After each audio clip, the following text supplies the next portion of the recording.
in comparison to what actually made the final cut of the game on the left. And yeah, it kind of looks similar. Yeah.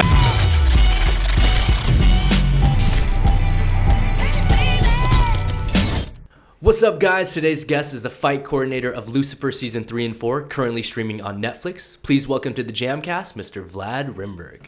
Oh, yeah. What's up, dog? Thank you, Travis, for having me. Oh, man, thank you for coming. This is a pretty full circle for me. I'm sure like some of our friends know, but not everyone out there. I've known you for what, maybe 17, 18 years? Yeah, since 2001, Granada Hills High School. No way. Wow. So we just totally dated ourselves for everyone out there.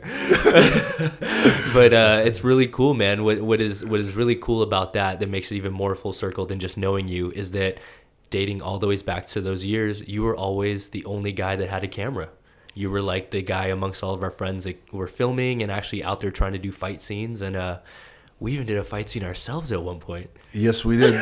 I was actually expecting you to pop it up at any minute to show how good it was. Yeah, I actually need to like get a copy of that from you at some point, man. Do you still have copies of all the old stuff? I'm working on retrieving it. Okay, yeah. I think I may have it on an old hard drive, but I gotta find it. But long story short, all the way back to high school, we used to just get together. I had a martial arts school at the time that my parents owned, and we would go in there in off hours, usually like post 10 o'clock at night. Yep. And we would just do like jackass type stuff mixed with martial arts, try to jump over the highest thing, do the highest jump kick.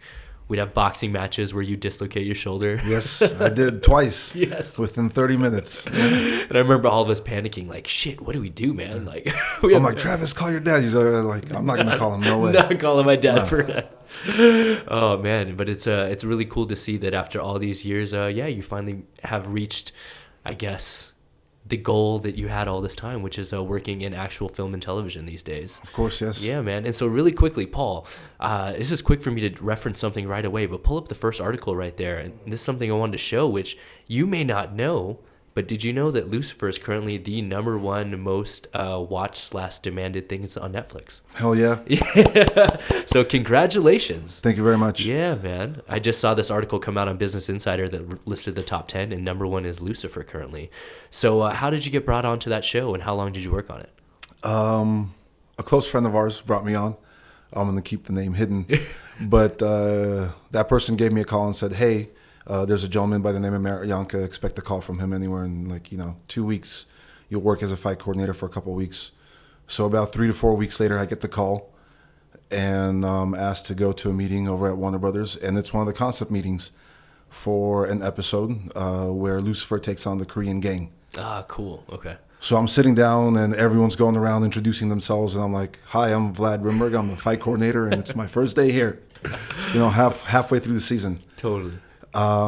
But from there on out, after everybody saw the previz, is just, we kept going, and now.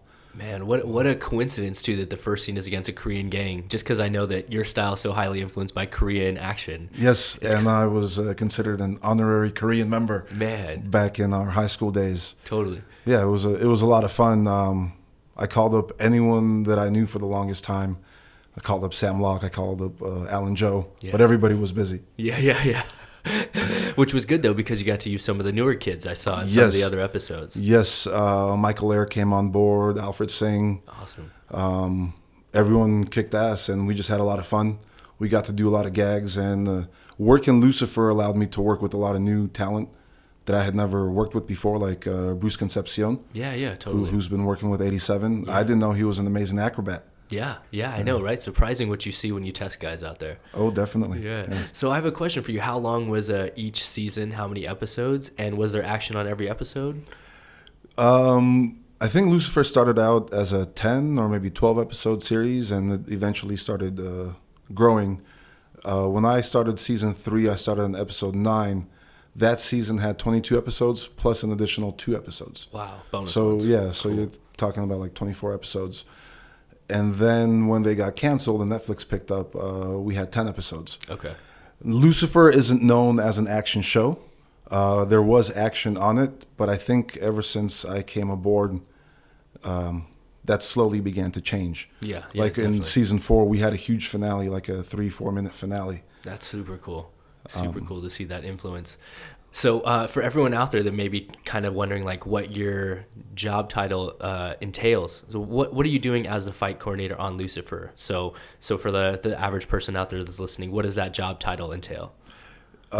Pretty much what I do is I design the action based off of the script and any kind of director notes, writer notes, producer notes, which means that we either design the action on set or over at Warner Brothers. So I'll get a bunch of people together, doubles and or performers, actors that'll be part of the scene. We shoot a previs, I piece that together, and then in 1 or 2 days I present it to everyone and get feedback. So I'm pretty much dictating the story and the pace of the action. Yeah. Back in the day, I was very controlling when it came to choreography. It was only my ideas. And as you grow, you go ahead and you want to you want to expand kind of your team or the group of people you work with. Yeah. And the best way to do that is by giving them a voice as well. So when I work with people, I make sure that everyone can voice their opinions, and I just pretty much dictate where I want certain action pieces to go. Yeah. I totally agree with that. I used to be pretty stubborn earlier on in my career too. And then one thing I also realized is like sometimes you're so stubborn and sometimes those things end up getting cut anyways. So it's like you put up a fight for no reason. So with Lucifer, for example, for everyone out there that may not be totally understanding of what previs is, can you break down and explain like what exactly a previs is for the layman? So a previs is essentially a blueprint. Like architects will have blueprints of their designs of houses and malls and whatever it is that they want to design. We do the same thing. We will shoot and edit an action scene with cuts, with sound effects and or any visual effects that are needed, and present that as the idea for the action sequence. Most of the time that's done in the gym. I know we've used Jam a significant amount. Thank you for that. Yeah, thank you. So what we essentially become during this previs is we become the set decorators, we become the art department, we become VFX, we become everything. Yeah. So all the departments are on top of their game and know exactly what's going on, where we're going to need a breakaway chair or a bottle, or where there's a cut and where clothes are going to get ripped, or if we need any bruises or anything like that. So we go step by step from beginning to end of the scene on the script, and we design the action very specifically and very detailed. Yeah, totally. So that way everyone's lives are a lot easier on the day. Yeah. I see some previses out there, and I see people going 70%. You know, and my big thing is you don't go 70% on anything. You don't go 70% on the car hit. You don't go 70% when you're acting and you're supposed to cry. You just don't go 70%. Yeah. So why would you go 70% when you do a fight scene? Yeah, totally. You know, pad up, and that's why we get paid pretty well. And during the previs, we lay all the mats out. I know when we did the ballerina proof of concept, many of the comments were like, I see a mat. Well, you do, because it's a proof of concept. Totally. And we're just making sure that everybody is safe, because on the day, all that padding isn't there. Yeah. And for people out there, maybe let's bring up an example. Pull up like some of the Batman ones on the very end here, Paul. But yeah, for those of you out there, like when we do a previs, it's not like a full production day, even though we may be on a studio or a stage, but it's a little more low key. We don't have hair and makeup. We're not like doing full wardrobe. We may wear clothes that resemble the character so that it's easily discernible on screen. But then again, it's just like a bare bones crew, and it's just usually the fight coordinator that's shooting it, right? For the most part, yes. Yeah. Sometimes, depending on how big the production is, usually on movies, you'll get away with 2 or 3 people working the previs. Totally. So one person will start shooting while the other person will be editing, and then maybe they switch and someone else is doing VFX, or you just have two guys roll cameras at once. Yeah, totally. That's something Manny and I have been doing for Larnell for quite some time. Yeah, totally. Well, let's take a look at one of these Batman ones here. And for those of you that are just listening on the audio, go ahead and try to check this out later on Vlad's Instagram, which is Vlad Rimburg. But basically what you're seeing is a previs here for Batman, the Telltale series, which is a video game that he designed fights for. And it's a cool side-by-side comparison, because you really get to see what he designed on the right side in comparison to what actually made the final cut of the game on the left. And it kind of looks similar. Yeah, I'd say a good amount of it. Yeah, it's one of the coolest things that a lot of people don't get to always see, and it's not to take away from the directors of films and TV shows that we work on, but it's just to show that the involvement that stunt coordinators and fight coordinators have is we have a really big say when it comes to these little action scenes. Of course, a lot of times these directors will, if they don't copy it frame by frame, they may just take little elements of it or steal an angle that we suggest and stuff like that.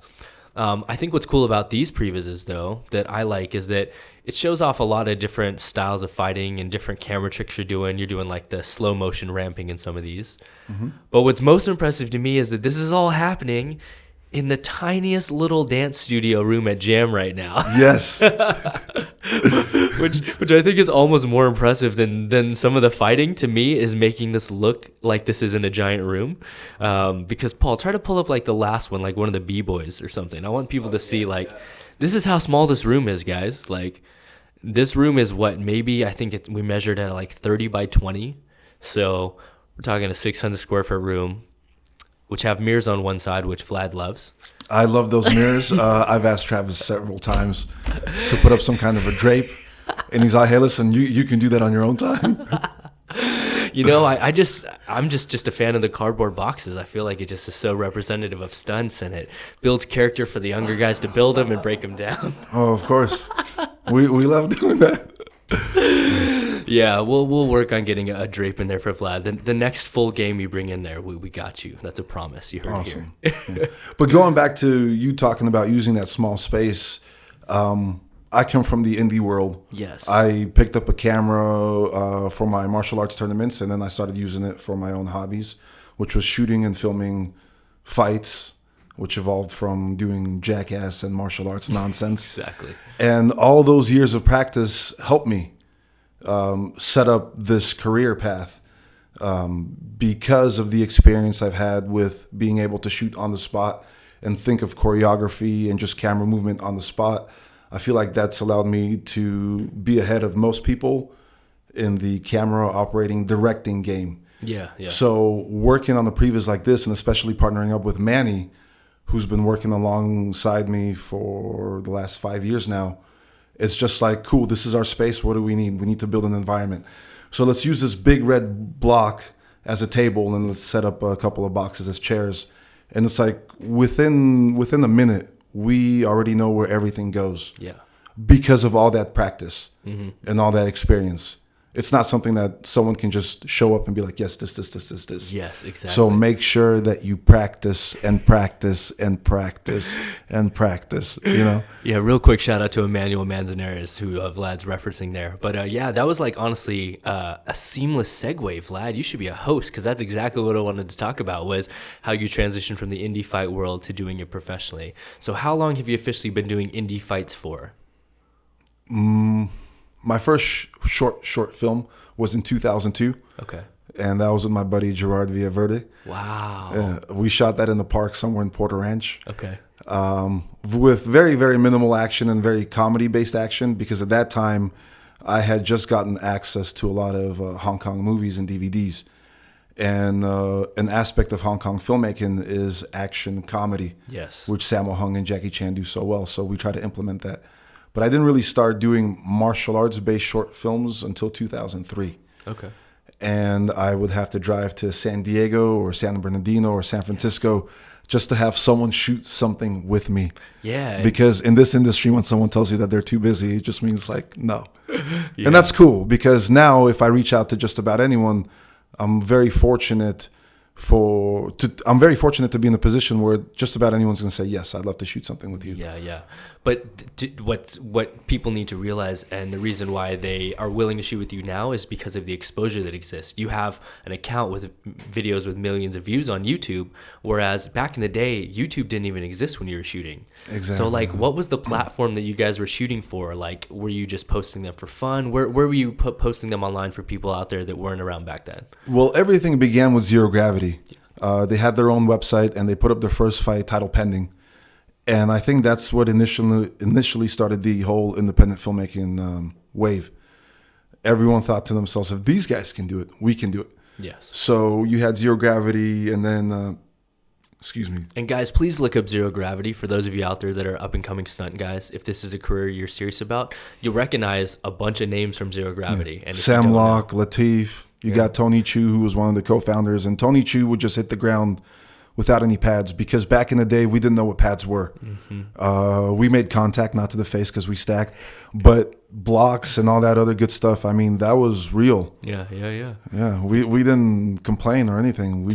We took it, and then we compared bruises at the end of the night. Yeah, it's so crazy. So what were you guys shooting for then? To post it on their website, or what was? Well, everyone, like Zero Gravity and Stunt people, had their own website, and I found this one gentleman through someone named Sean Charney, who started to host my videos online. And I'm like, cool, because at that time, once again, there was no YouTube, there was no form of social media, there were no streaming services. It's like, correct. How do I find these videos and how do I download them? And the only option was to download and save them as a file. Yeah. And back then, the format, I think, was 360p. The highest was 480. So everyone was shooting on high tapes. Yeah. Now, for all you kids out there that don't know what tapes are,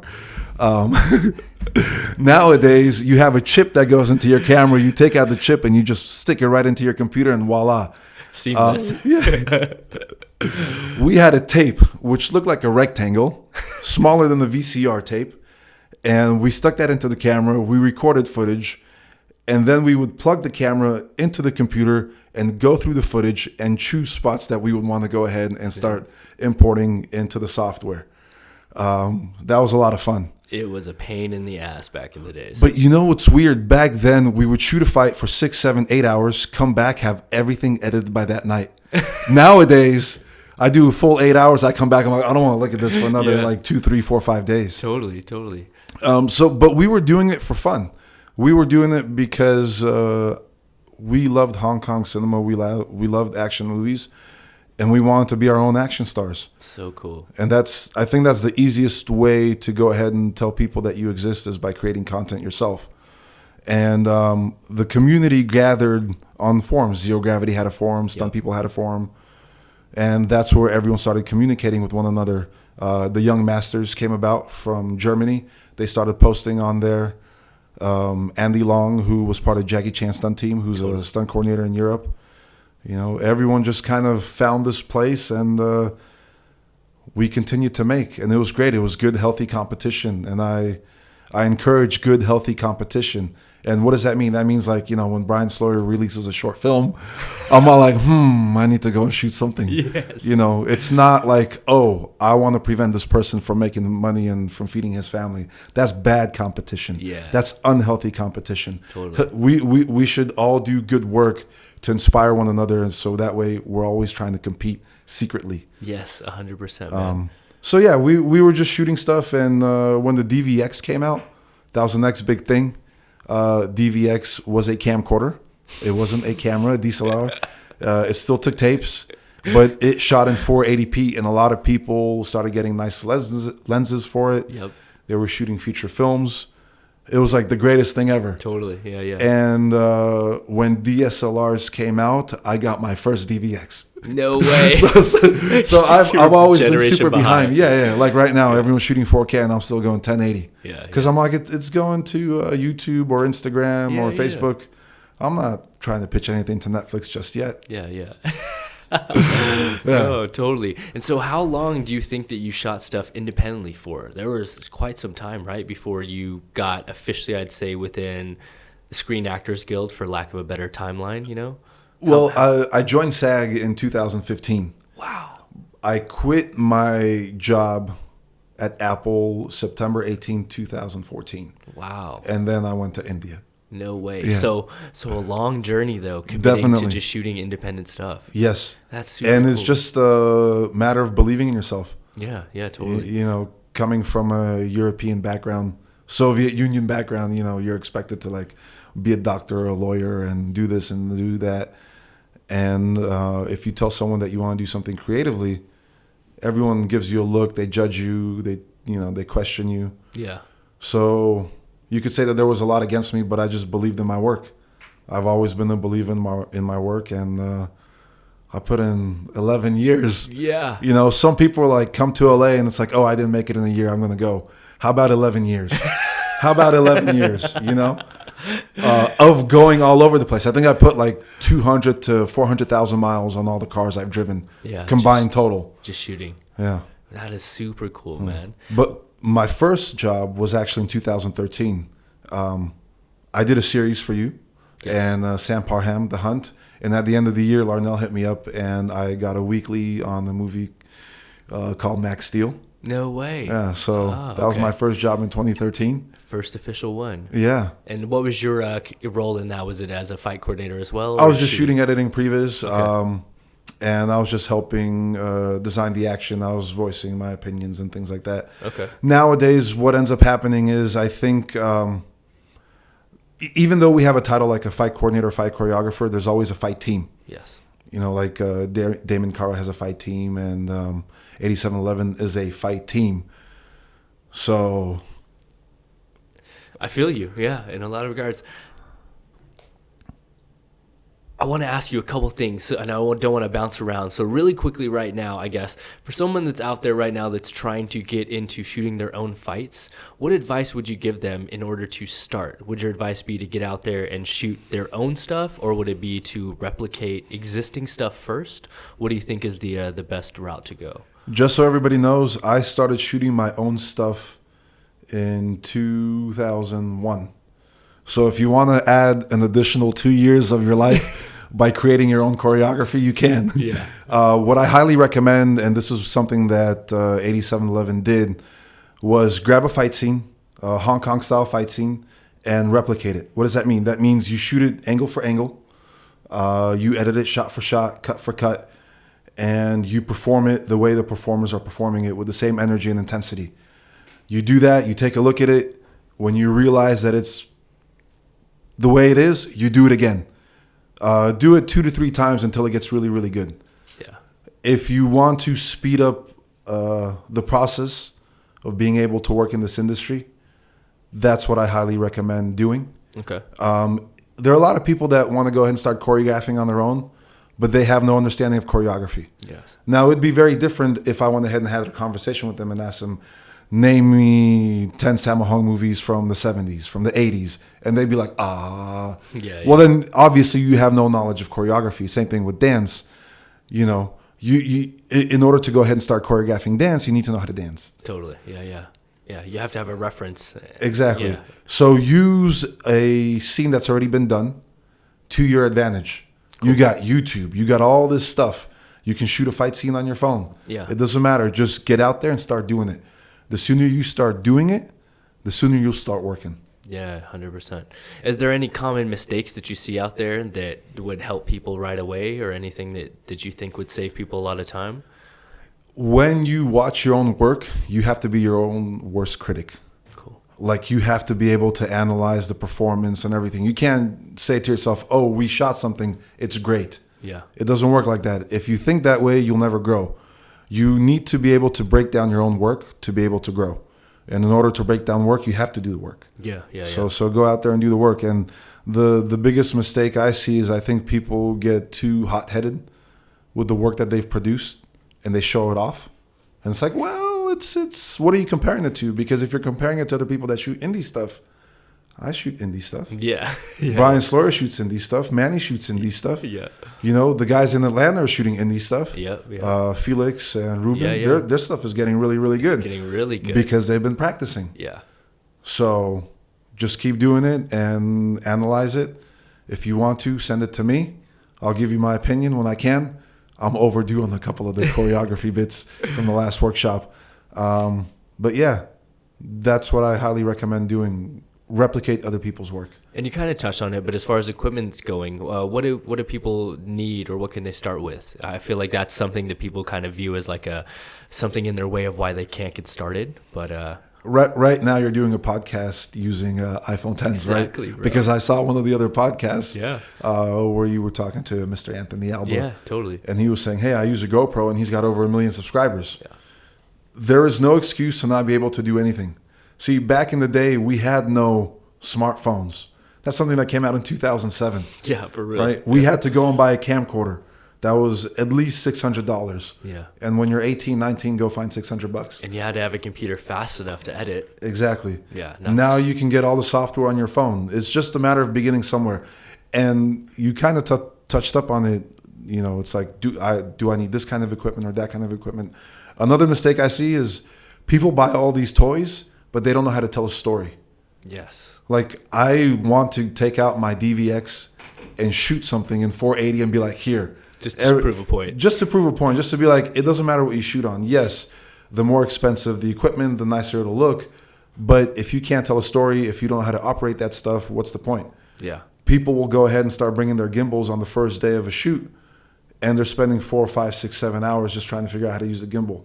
That's all stuff you need to do on your own. Yeah. Which is 100%. kind of what we were doing in the beginning. We combined martial arts with Jackass. Yes. We called it Kiop. Yes, we did. Which was a lot of just drop kicking each other in the back as hard as we could. We had, what, 6 of those? How many volumes did we do? I think we had 6, and then there was a movie. Oh, man. Yeah. Holy crap. Yeah. Yeah. We got to find this. We need this footage. Yeah. So that was my way of experimenting with camera angles and movement. Just shooting real life documentary Jackass nonsense. Yes, 100%. No, that's really cool. So, of all the indie fights that you've done, is there one that stands out there as your favorite project? It's yes, of course. Oh, I had to ask you. There's one that it's Mickey versus Amy. Oh, okay. Yes, it's the first Mickey versus Amy fight that we did. Can you pull that one up, Paul, or try to reference that somewhere? Yeah, check his channel. Yeah.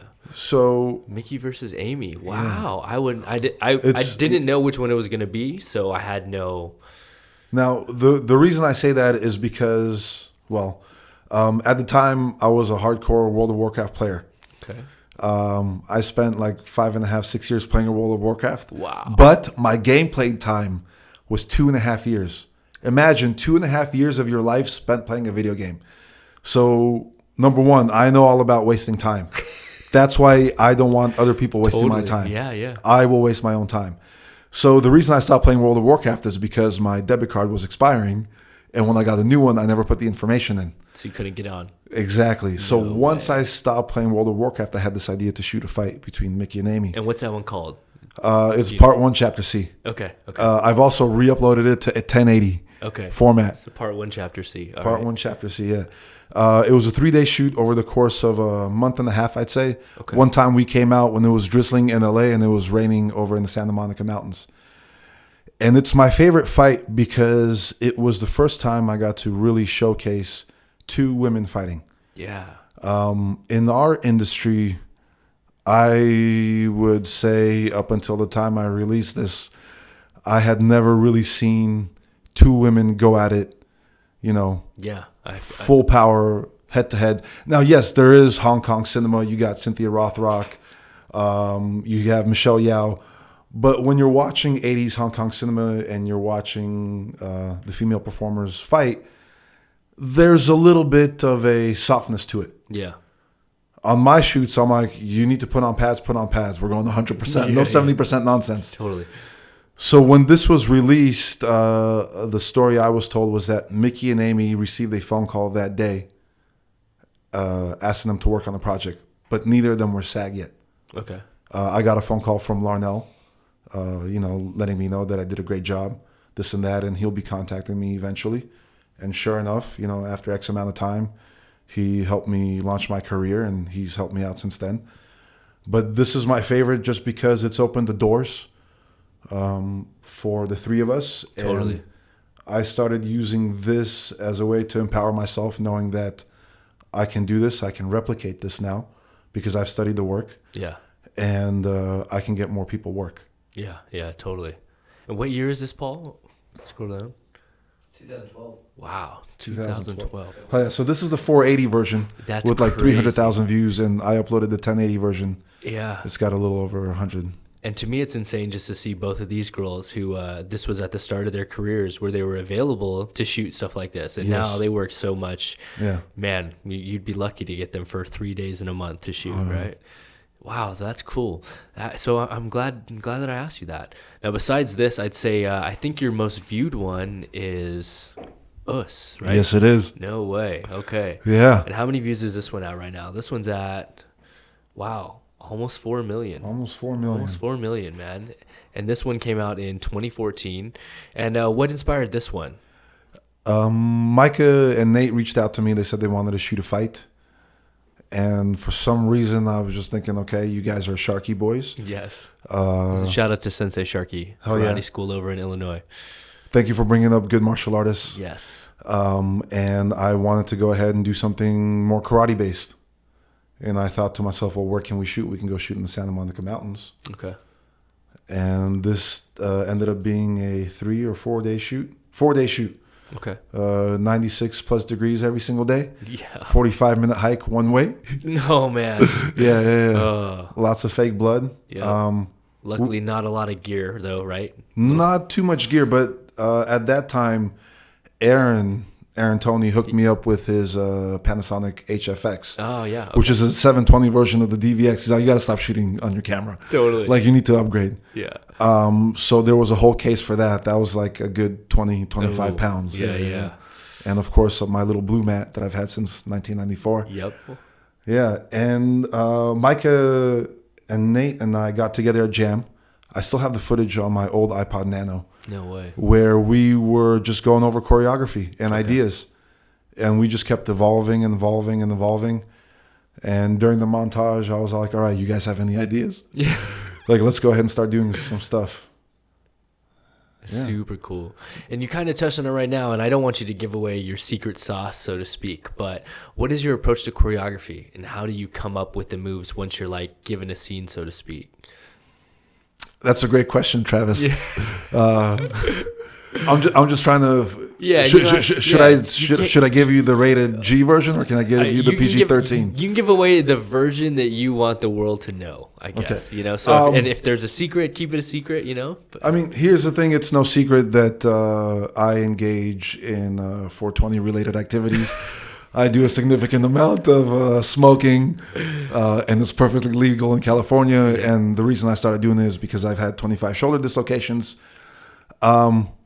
So when we're talking about creating something on my own, a good amount of time I would just go ahead and start creating. And it came from all the practice that I did working in San Diego and in San Bernardino and shooting with the stunt people in San Francisco, just on the spot sort of stuff.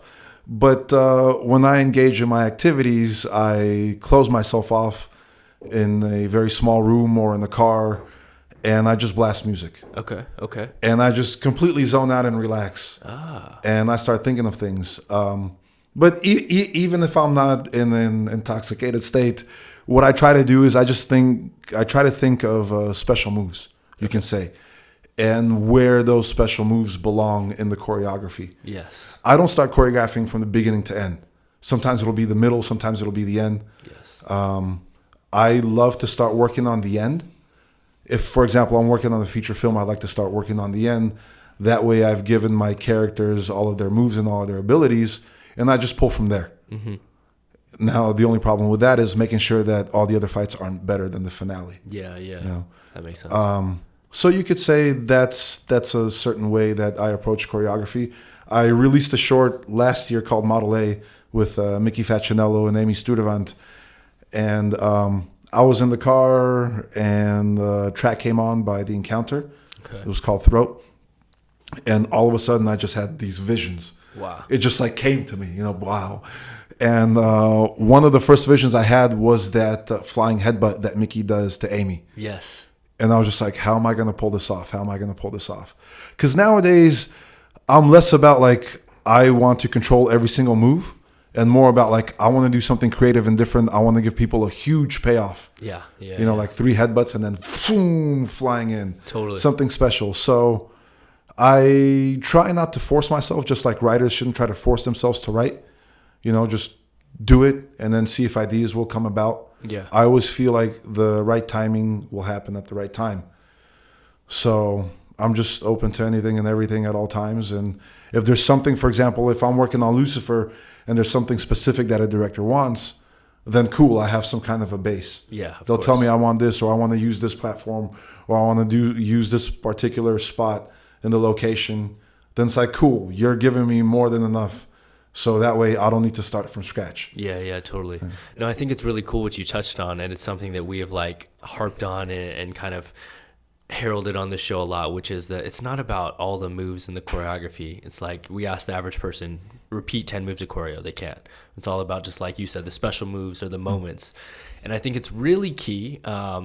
And this is something that I've talked to other guys about in the industry, which is, especially if you're getting the chance to do these indie films on your own and you're getting the chance to create stuff on your own accord, you should really think about these moments, because you're not dictated by a script, or you're not dictated by a director or a producer.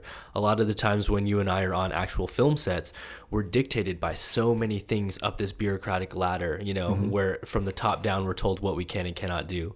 So if you're going to take the time to ask friends to spend hours shooting with you, make the most of it and like really think of moments that are going to leave a lasting impact, and also make it worth it for your performers and yourself, and give footage for everybody. Of course, at the end of the day, if you're doing an indie shoot, what you need to walk away with is footage. Yes. And even if you come on my shoot for, 1 or 2 seconds of screen time, I'm super sorry, Andy and Brian Lee. I'm sorry I've been doing that to you guys. I promise I'll make it up. That's why they've been shooting their own stuff. That's why they've been shooting their own stuff. Yeah, good on them. That's why I make sure that they walk away with something that they could put in their reel. Like I did this project for Tony Chu called Tony's Wrath. Yes. And I hit up 55 people. And day number 1, I think throughout the entire day, about 25 to 30 people showed up. Wow. So it was a lot of managing. And people had very small parts. Like Marissa got thrown into Rustic as he was running in. Yeah. But we practiced all that at Jam, and it was a cool gag. And it's here, this is great for your reel. Yeah, just 1 second. People just need to understand that when they start shooting stuff, it's cool to want to be a hero. But when you're actually working, you are no hero. You are not the actor. You are not the star. You are there to do your job, and you are there to make those other people look good. Yes.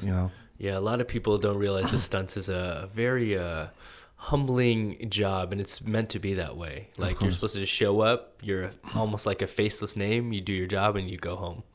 Yeah. So even in the work I do now, cool. I got DGA, but I'm telling everyone, like, if you just need someone to come and shoot previs, I have no problem doing that. Yes. There's no ego in my head. It's like work is work. Feeding the family is feeding the family.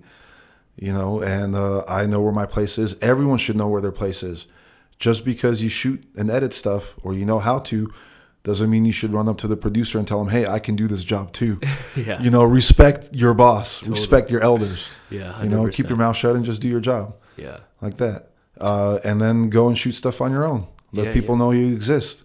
I told Kyle Potter, just keep doing what you're doing, and you'll start getting those phone calls to do all the previs. Yep. And that's not a bad way to get your foot into the door, because now you're working in the creative field, and you're working with the stunt coordinator, with the fight coordinator. If there's a second unit director, you're working with them, and you have an understanding of how everyone thinks. Yep. And what you're essentially learning is how to present and pitch something, which is super important in this industry. Yeah. And one of the coolest things is that you're getting a stunt contract without hitting the ground. So before we continue, like I'm certain there are people watching this and they're like, Vlad, I don't recall seeing you on the screen. That's correct. But if you go back to 2003, pull up like his old stuff. Yeah, I've been performing in front of the camera for a little while. Yeah, that's what I'm saying. I know, and I mean, 2008. I can attest to it. I fought you in a fight way back in the days. This is dating back 16 years ago. But it's like, obviously you've just found a part in the industry that you're thriving at, and it would be stupid not to pursue that. Exactly, and I think the reason I'm able to grow is because I stepped away from being in front of the camera. Yes. I used to love to be in front of the camera. Yeah. And I'd have whoever shoot friends. Everyone wants to be the star, yeah. And then I realized that I have more fun making other people look good. That's what I want to do. If you look good, I look good. If I look good, my boss looks good. If my boss looks good, we all come back and we work again, you know? Yeah. And working with people in this industry, you have to know how to make everybody look good. That's why I emphasize the importance of a previs and presenting a 100% previs, not a stunt viz, not a reference. If you can, previs it so that way everybody gets excited. Yeah. Now, everyone's different. Directors are different. Productions are different. Some people care. Some people are like, I don't even want to see it. Don't tell me how to direct my Yeah, stuff. some directors take offense to it too much, yeah. But just keep doing what you're doing and be really good at it. And because I had all those years of holding a camera since, 2001, I'd say I got pretty good at it. And I'm very happy with the way things have been moving for me. Yeah, totally. And you kind of briefly touched on it, but one of the coolest things is that you have made probably the next biggest leap in this line, which is you went from fight coordinating and shooting previses to you just became a member of the DGA. And for those out there, that is the Directors Guild of America, which is separate from the Screen Actors Guild. Yeah. It is strictly for you to be able to second unit direct is what you did, right? Yeah. On Lucifer, the season finale, I had 2 days of second unit directing. I had 2 days of prep. Of course, it was much more work than that. Yeah. But to make sure that I was able to get what I wanted to get, you always have to work with your producers. Yeah, and really quick, just break down what second unit directing is for those people out there that are listening. So main unit usually goes ahead and shoots all the acting, all the dialogue, all the story moments. And sometimes what will happen is they need to go to a different location or they need to move on with other actors. Yeah. So all the action bits need to be picked up. So that's what we do as second unit directors. We pick up all the action bits. It could be car chases. It could be other hardcore stunts. It could be fight scenes. Yeah. It could be little inserts where you don't have your lead actor. So you're using like a double to grab stuff. Yep. Yeah. I was very fortunate to be able to not just second unit direct the actors, but also, not just second unit direct them in the fight scene, but also a little bit of acting. And that was really nerve-wracking. That is crazy. I was really scared, but everyone was on top of their game, even at 1 o'clock in the morning. Yeah. Hell totally. yeah, Tom Ellis, Leslie Ann Brand, and DB Woodside. You guys kicked ass. That is it's such a cool thing. And for those of you that aren't a part of our industry, you probably don't realize what a cool accomplishment it is to make that transition into DGA. So in addition to obviously Lucifer wanting you to do it, what is required to become part of the DGA? Did you have to go through a process or like? Well, just so everyone knows, in the very beginning, I thought about, I just tossed it out into the universe. I said it'd be great if Lucifer was able to get me my DGA. Yes. So when we started up season 4, everyone was really excited that I was back on the show. Because I was supposed to be working in China, which fell through 3 days before my flight. I remember. Hell yeah, China. So everyone was excited, and then we were working, and we were doing a lot of cool and creative things. Some of them didn't make the final cut, but I'm very happy with the way the show turned out. And at one point, I just went up to the UPM Joan, and I asked her, is it possible for me to get my DGA with you guys? I've been here for 2 years. I feel like the work I have given you really comes from my heart and my soul. Can you help me out? Yeah. So about 3 weeks later, she got back to me, and she says, we're going to try to make it happen. Wow. Then for the season finale, we were sitting down at the concept meeting, and the producer, Hilton Smith, looks at me. He's like, we'll make sure you get a couple of second unit days. And I'm just like, wow. It's happening. It's happening. But for that to happen, number one, fight coordinators don't second unit direct in our industry. Nope. There is a hierarchy. It's usually stunt performer, then fight choreographer, fight coordinator, stunt coordinator, and then stunt coordinators are the ones that get to second unit direct. Correct. So production had to make sure that the stunt coordinator, Merritt Yanka, was okay with it. Thank you, Merritt. Yes. And that the director, Eagle Eagleson, was okay with it. Like, everyone has to be okay with you doing the job. Yeah. Because they don't want you to screw up their work. Yeah, because what you're directing is going to be a part of the finished product of the film, Exactly. of the show, yeah. Fortunately for me, this was towards the end of a second season with Merritt, and I had worked with Eagle on the prior season's finale and an episode in the middle. And he loved my stuff. He loved my previses. Wow. So everyone gave me the thumbs up, and I was like, hell yeah, let's do this. No way. Now, there was a lot more work to be done. You know, when you're a performer, you're a performer. At the end of the day, you go home. Once you start coordinating, fight coordinating or stunt coordinating, there's paperwork, there are emails. You have to know how to talk to people. You have to know how to write to people and all this other stuff. Yeah. Most of the work is offset. Yep. Yeah. So what I started to do was I did a beat breakdown of the entire finale. Excuse me. And then I went ahead and I created storyboards for that beat. And then I created camera angle placements for all the beats. That was a lot of work. Yeah. And I was super happy I did that because the second day of second unit, there was a little bit of chaos. We were supposed to start at 6:30. We didn't start till 11. Oh. And we were shooting at the mine and we had to be out of there. Yeah. You know, it's like several $100,000 a day. Yeah. And I'm just like, we have 3 different sections. I have no idea what I'm going to do. I got to start cutting things down. So I got together with everyone and we started to make some changes. Like, what can we take out from here? What can we take out from here? And then Joan, the UPM, comes up to me and she says, just finish it. I need you to finish it. And I'm like, yes. So at 4:10, we finished the finale of Lucifer season 4. Holy crap. Yeah, that mine fight scene. And it was amazing. It was epic. Yeah. It was great. It ended with rock bottom where the Amenadiel character, it was his double, Aaron Alexander, he slammed Shad Gaspard. Now, I don't know if you guys know, but Shad's like 6'6", 6'7", and there's a video of Shad, kind of, you could say he's taken out a robber by a gasoline station. Like, he choke slams him. Okay. So Shad's a big dude, and you know, we have a little foam mat on the ground that we would take out and post. And it's like, rolling, you guys set, 3, 2, 1, action. Boom, big slam, right? Cut, Aaron rolls away, stands up. Shad's on the ground like, oh, Shad, you okay? He's like, yeah, that didn't feel too good. I bet, dude. And with that, I was like, thank you very much, everyone. Thank you for a beautiful 2 nights. Hell yeah. Yes. Go home, get some rest. What a cool way to end it. It was amazing. That's really cool. Yeah. I was really set up with the right team, the right DP, and the camera operators. Everything was great. Hell yes. Yeah.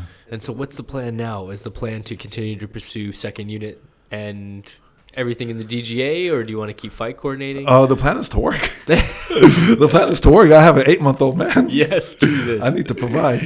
Whatever the work is, I'm down. Like, even editing reels, I don't mind, as long as it allows me to be creative. Okay. Once again, I have no ego. If someone tells me to come on over and just shoot and edit based on their camera angles, I'm like, cool, I have no problem doing that. Yeah. But in general, yes, more fight coordination, because I feel like fight coordinators really are hands-on when it comes to designing the action, more so than stunt coordinators per se, just because stunt coordinators have other things that they're concerned with, budgets and safety and this and that. So I just want to make everyone's life easier.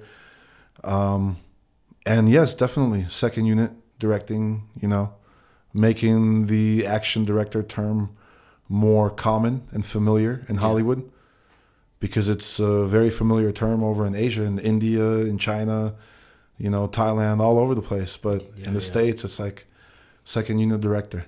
Yeah. You know, like, let's be action directors. Yeah. Totally. So I definitely like to do more of that. There are things that we're planning, but in this industry, until you actually sign the contract or start working, you never know. You can only take it at face value here. Yeah, definitely.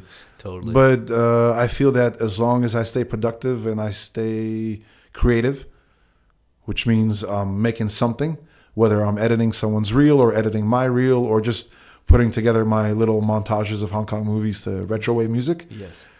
I am staying creative and I am making sure that my brain works. And do you watch anything out there, or do you get inspiration from other sources? No, I hate everything out there. I really do. Well, and the reason I say that is because... and that's not a wrong answer. This is your answer. Yeah, so well, going back to my process, I feel like there's a science for everything. You know, fight choreography, there is a science to designing action. I think one of the smartest action pieces I've seen was from The Good, the Bad, the Weird. The final chase scene. Yeah, okay. Because it starts with bad guys chasing a good guy, then more bad guys chasing the good guy. Then you have the military that's trying to destroy everyone. It's just like it keeps building and building and building. Or kind of like My Young Auntie, where you have a group of heroes go in to the villain's house, and we slowly start breaking off the heroes, you know, from like 6 people to 4 people to 2 people to one-on-one. Yeah. You know, I like smart action. So, which is also one of the reasons I kind of take a step back from the choreography, because I'm making sure everything works. And when I do that, everything is in my head.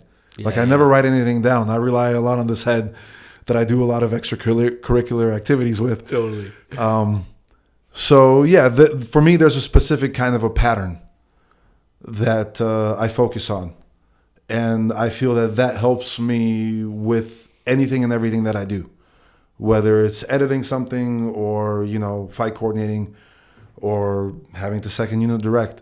I need to figure out the science and the pattern behind it all. Okay. And then just start piecing everything in there. Is there anything out there that you've seen recently, or it could be old school, that you think people should watch in order to get some inspiration? Or Jackie Chan, Sammo Hung. With Sammo Hung, anything from Iron Fisted Monk, which is his first directed movie. Mm-hmm. Up until the mid-90s with him, like to Don't Give a Damn. Jackie Chan, don't watch any of the low-A stuff. So you can watch Young Master. You can watch Dragon Lord, which is a very underrated movie. And then anything up until, I'd say, Gorgeous. Okay. So I was saying I was studying these movies. Like I spent $3,000, $4,000, $5,000 collecting DVDs. Totally. And at first it was everything Jackie Chan based. And when I went through everything Jackie Chan that I could, meaning at that time, movies like Miracles weren't accessible on DVD. Yeah, of course. They were slowly coming out. You would be ordering things from overseas. So once I had enough of Jackie, meaning I had everything that I could possibly get, I started branching out into Sammo Hung. Yes. And then some Yoon Biao. And then Eric Jacobus in 2003 sent me Old Boy. Aha, of course. I watched Old Boy, and then I ordered the soundtrack from Korea and the DVD from Korea. Wow. And I didn't know quite what it was, Korean cinema, until maybe like 2006, 2007 when I met Alan Joe, and I figured out Korean style of fighting, like Korean action. So I took the time and I invested in myself to study and learn all these movies. Yeah. That's why I say nothing excites me anymore. Because for me, the best of the best is the 80s and the 70s, late 70s, and some of the early 90s. I think the only person I really get excited to see is Donnie Yen. Yeah. Back in the day, like around 2002, on the forums, I just said, I think Donnie Yen's the only one that can save Hong Kong cinema. Yeah. And sure enough, with Flashpoint, he's pretty much immortalized MMA in the filmmaking world. Mm-hmm. People will still reference that movie. It's still, I think, in my opinion, the best mixed martial art movie out there. Yeah. Ip Man was like a crossover in the sense of mainstream. You know what I'm saying? Yes, definitely. American audiences. Yeah, and then you saw people doing this a lot. Yeah. I mean, you even got Mike Tyson in the damn movie. Right? Yeah. Hey, Crazy. Ip Man 3, and now Scott Adkins number 4. Yeah. So that's great. Yeah. So yeah, Donnie Yen, even his unpopular movies like Special ID, there's always something you can learn from these people that were trendsetters. Like I said, Donnie, once again, MMA, and then Wing Chun. He makes things look cool. Yeah. But I don't think even the stuff I work on, the first thing I do is I take a look at the fight scene. If I like the fight scene, then I'll watch the show. Or I'll watch the movie. I feel you. Unless I'm there in the movie theater watching it for the first time. Yeah. I think I get excited about the indie community releasing things. Cool. I'm waiting for Manny to release another short film. I find myself watching Monster over and over, and Sloyer does a great job releasing content. Yep. A lot of people are slowly on the rise. Jay shooting stuff, Kyle shooting stuff. So I look forward to that. I look forward to seeing all these fresh minds at play and at work. But you guys need to know and learn your history. Where's the camera? You have to learn your history. You have to watch those movies. You have to understand where choreography comes from. Yeah.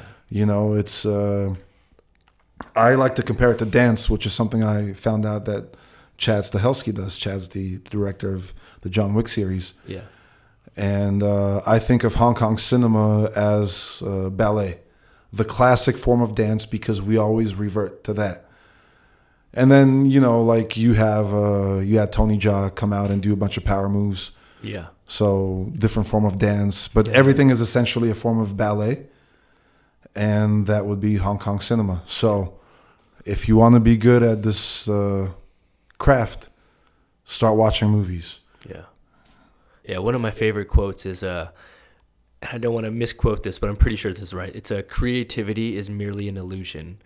And what that references is kind of just speaking to the point that like you can think something's creative, but in reality, it's nothing different than something that's been done before. You know, it could just be something normal with just a little twist on it.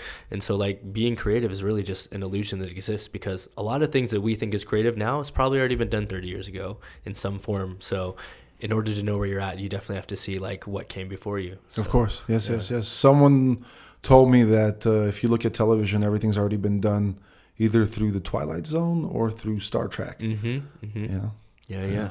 And everything's coming back full circle now. It's crazy. And it is an illusion, because all we really are adults playing with toys saying that my opinion is better than yours. Yes. That's it.